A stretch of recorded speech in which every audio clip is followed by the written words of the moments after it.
Hare Krishna. Today we are continuing with our reading from the Sri Ishopanishad, Mantra 6. The translation, the synonyms, and the purport of the Sri Ishopanishad were written by His Divine Grace A.C. Bhaktivedanta Swami Prabhupada and was published by the Bhakti Vedanta Book Trust. We will start with the Sanskrit verse. Yastu sarvani bhutani atmanyeva anupashyati sarva bhuteshu chatmanang tato na vijakupsate. Word for word synonyms. Yaha, he who, tu, but, sarvani, all, bhutani, living entities, atmani, in relation to the Supreme Lord, eva, only, anupashyati, observes in a systematic way, sarva bhuteshu, in every living being, cha, and atmanam, the supersoul, tata, thereafter, na, not, vigupshate, hates anyone. Translation. He who systematically sees everything in relation to the Supreme Lord, who sees all living entities as his parts and parcels, and who sees the Supreme Lord within everything, never hates anything or any being. Purport. This is a description of the Mahabhagavat, the great personality who sees everything in relation to the Supreme Personality of Godhead. The Supreme Lord's presence is realized in three stages. The Kanishta Adhikari is in the lowest stage of realization. He goes to a place of worship, such as a temple, church, or mosque, according to his religious faith, and worships there according to scriptural injunctions. Devotees in this stage consider the Lord to be present at the place of worship and nowhere else. They cannot ascertain who is in what position in devotional service, nor can they tell who has realized the Supreme Lord. Such devotees follow the routine formulas and sometimes quarrel among themselves, considering one type of devotion better than another. These Kanishta Adhikaris are actually materialistic devotees who are simply trying to transcend the material boundary to reach the spiritual plane. Those who have attained the second stage of realization are called Majjhima Adhikaris. These devotees observe the distinctions between four categories of being. 1. The Supreme Lord. 2. The devotees of the Lord. 3. The innocent who have no knowledge of the Lord. And 4. The atheist who have no faith in the Lord and hate those in devotional service. The Majjhima Adhikari behaves differently toward these four classes of person. He adores the Lord, considering him the object of love. He makes friends with those who are in devotional service.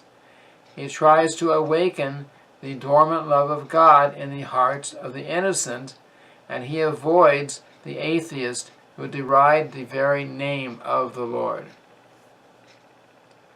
Above the Majjhima Adhikari is the Uttama Adhikari, who sees everything in relation to the Supreme Lord.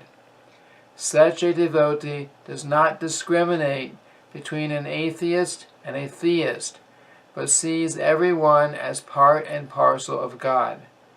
He knows that there is no essential difference between a vastly learned Brahmana and a dog in the street, because both of them are part and parcel of the Lord, although they are encaged in different bodies on account of the different qualities of their activities in their previous lives.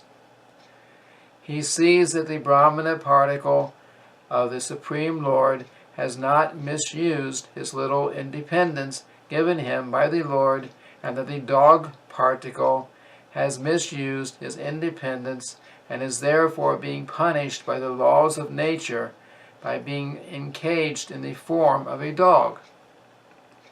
Not considering the respective actions of the Brahmana and the dog, the Uttama Adhikari tries to do good for both. Such a learned devotee is not misled by material bodies, but is attracted by the spiritual spark within them. Those who imitate an Uttama Adhikari by flaunting a sense of oneness or fellowship, but who behave on the bodily platform, are actually false philanthropists. The conception of universal brotherhood must be learned from an Uttama Adhikari, and not from a foolish person who does not properly understand the individual soul or the Supreme Lord's supersoul expansion who dwells everywhere. It is clearly mentioned in the 6th mantra that one should observe or systematically see.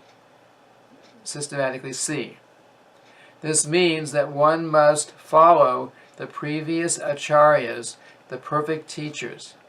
Anupashati is the exact Sanskrit word used in this connection.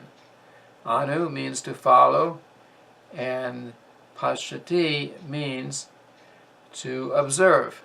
Thus the word Anupashati means that one should not see things as he does with the naked eye, but should follow the previous acharyas.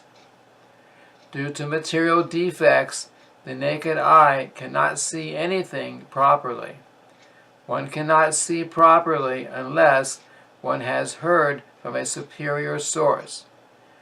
The highest source is the Vedic wisdom, which is spoken by the Lord himself. Vedic truths are coming in disciplic succession from the Lord to Brahma, from Brahma to Narada, and from Narada to Vyas, and from Vyas to his many disciples. Formerly, there was no need to record the messages of the Vedas because people in earlier ages were more intelligent and had sharper memories. They could follow the instructions simply by hearing once from the mouth of a bona fide spiritual master. At present, there are many commentaries on the revealed scriptures, but most of them are not in the line of disciplic succession coming from Srila Vyasadeva, who originally compiled the Vedic wisdom. The final, most perfect and sublime work of Srila Vyasadeva is Srimad Bhagavatam, which is the natural commentary on the Vedanta Sutra. There is also the Bhagavad Gita, which was spoken by the Lord himself and recorded by Vyasadeva. These are the most important revealed scriptures, and any commentary that contradicts the principles of the Bhagavad Gita or Srimad Bhagavatam is unauthorized. There is complete agreement among the Upanishads, Vedanta Sutra, Vedas, Bhagavad Gita, and Srimad Bhagavatam, and no one should try to reach any conclusion about the Vedas without receiving instructions from the members of Vyasadeva's disciplic succession, who believe in the personality of Godhead and his diverse energies as they are explained in the Sri Ishopanishad.